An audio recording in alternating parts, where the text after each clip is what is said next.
To explain what's going on with gender today. Yes. You talk about plastic women and Yes. cardboard men. Just unpack that for us. So when you think about why it is that, so the central thesis is the global economy is changing really rapidly, and for whatever reason, many women are having an easier time adjusting to that change than men. So you wonder why. Like, is it because women are smarter? Well, no. It turns out they're not smarter. Like, they test equally. So is it because they're sort of biologically made for this moment? Well, I'm not really a biological determinist, so I don't actually believe that. So then I came up with this idea when I talked to economists and talked to them that women were just more flexible. It's partly a trait that comes from being the underdog for so long. Underdogs are always more adaptable and flexible than the people at the top who get kind of hardened and rigid. So it's like a historical moment when everything aligned. So that's what I mean. Plastic woman is flexible. I have a lot in my book about all the ways in which women are more flexible and adaptable than men. And cardboard man refers to this idea of men having difficulty adjusting and being more flexible. And a lot of this is also about, it's not just about the economy and what jobs you take, a lot of it is about our conceptions of manhood. Like, there's a woman who has a term called the masculine mystique. And what she means by that is that sort of men are where women were in 1962. That is, in 1962, women were defined in a narrow way.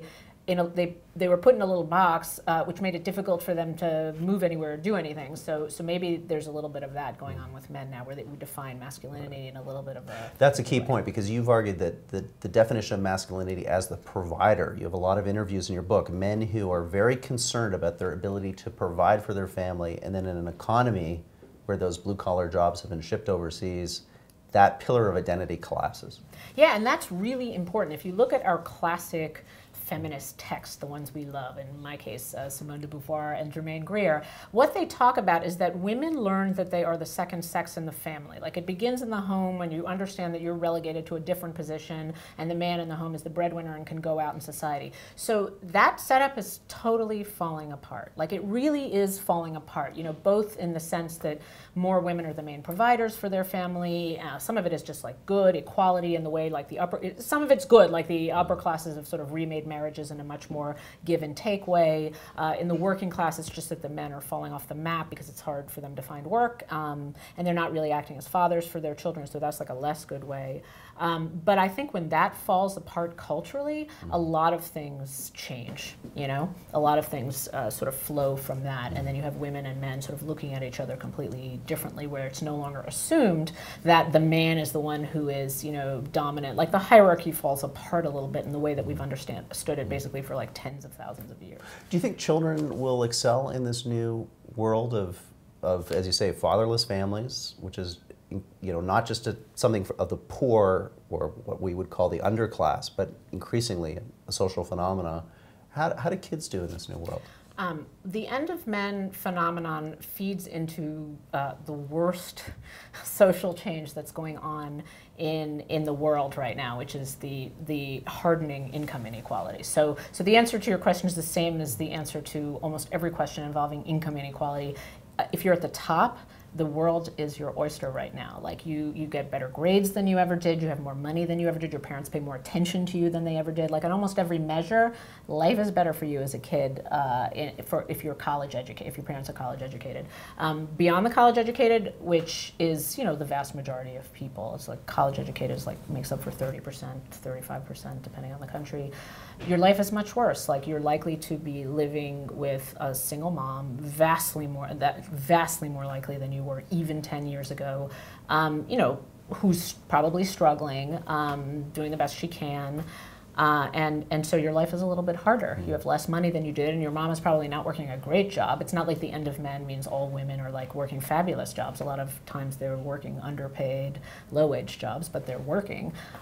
So there's an economist who calls this the last one holding the bag theory. It doesn't sound awesome, right? It's just like the mom is left with the kid and she's doing what she can. So no, that's a problem. So we're streaming right now. We probably have people watching, not just from North America, but from developing countries. They may be saying, well, wait a second, these are the kind of, we wish we had these types of concerns, right.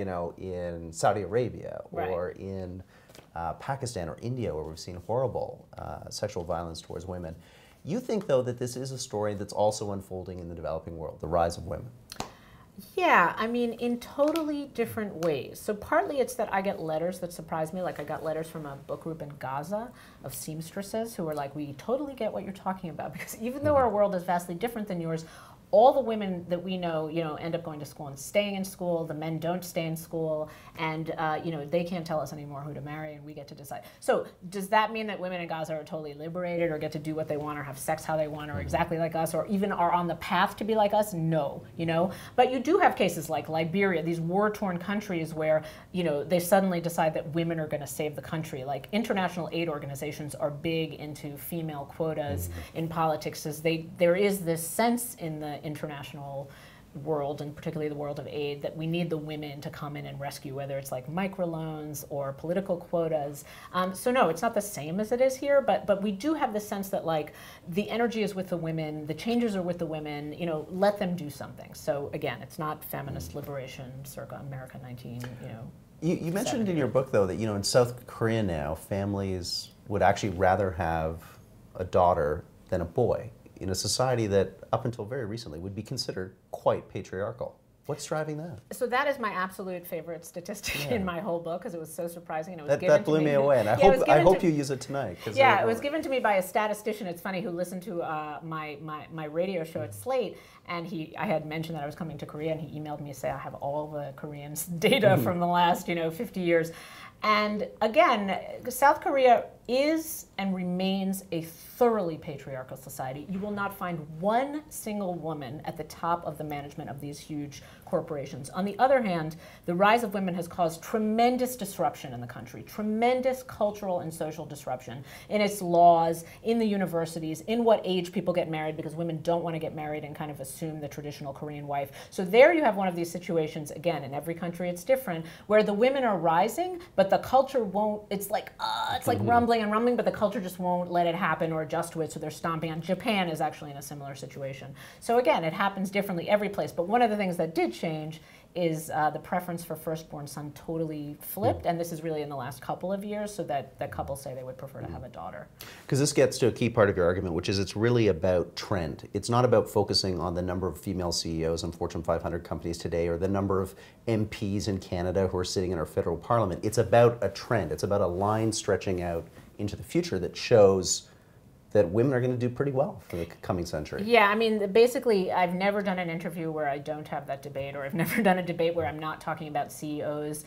And so I have that debate, but to me, it's the least interesting and least imaginative way to approach this issue. Because the issue, first of all, when you talk about CEOs, you're talking about such a minuscule percent of the population. Like, the culture is in a tremendous upheaval, and all we talk about is the tiny slice at the top.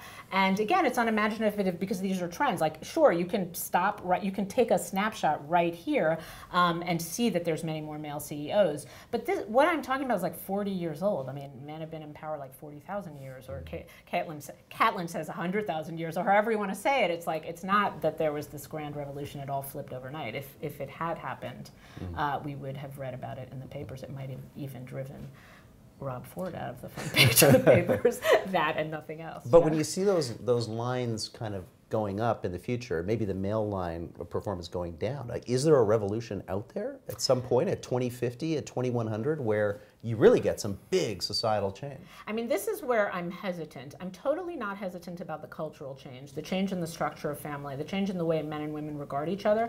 I am and have become more hesitant about the change at the very top, because I don't like to construct this argument such that women become men. Like, the world flips in a totally predictable way, women want to be CEOs. I think they don't. I mean, women are different than men. They have different sense of where power comes from and how aspirations and ambition work. So they don't like just want to be the head of, Fortune 500 companies. It's like not the way women are exactly built. So power comes in all different ways. Maybe the economy changes to accommodate. I'm not really sure, but I don't think it's just like men stay home, take care of the children, and women become the CEOs. Like, there's no way that's how it's going to play out, but it is playing out in some way. Not a world of Amazons. No.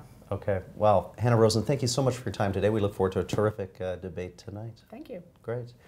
Stay tuned. We've got one more pre-debate interview coming up with feminist icon Camille Paglia. Stay tuned for that. A matter of minutes. Thanks.